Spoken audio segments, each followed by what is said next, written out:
The simple beauty of a clay vessel hides the physical toll of its creation. In traditional pot making, every object requires grueling, repetitive labor. Arenla's process began with a 16-kilometer trek to the riverbank.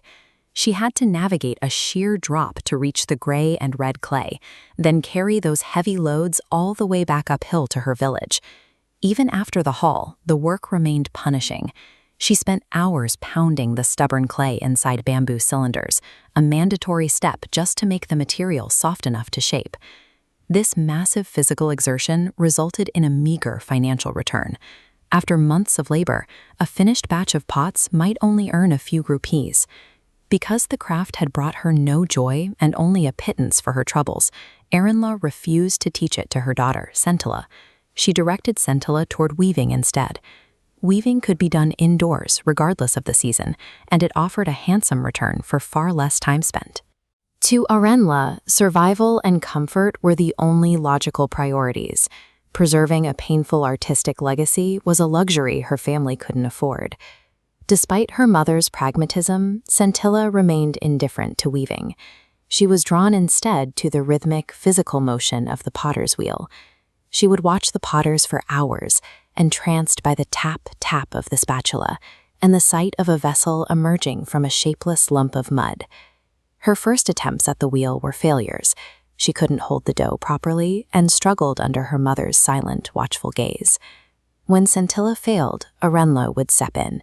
She would take the ruined clay and effortlessly transform it into a perfect pot, emphasizing the massive skill gap between them. These sessions often ended in shame and frustration for Sentila, yet her internal drive to master the clay persisted, even without her mother's approval. When Sentila moved into the village girls' dormitory, she found an ally in Onula, a sympathetic widow who recognized the girls' silent obsession. While the other girls attended musical events, Sentila stayed behind.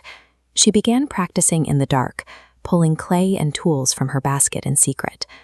During the day, she watched her mother with clinical intensity, memorizing every movement. She studied how to hold the spatula, the exact moment to slacken the rhythm to shape the mouth of the pot, and the precise way to add a strip of dough for the rim. Because her mother refused to teach her, Sentila was effectively stealing the craft, building her skills through observation and clandestine practice. The situation changed on a bright sunny day when the urgency to dry the pots before the sunlight faded forced them into the workshed early. After finishing one batch, Arenla's body finally reached its limit. Complaining of a headache and backache, she had to stop. She left the shed, telling Sentila to take over the station and try to make as many pots as possible alone.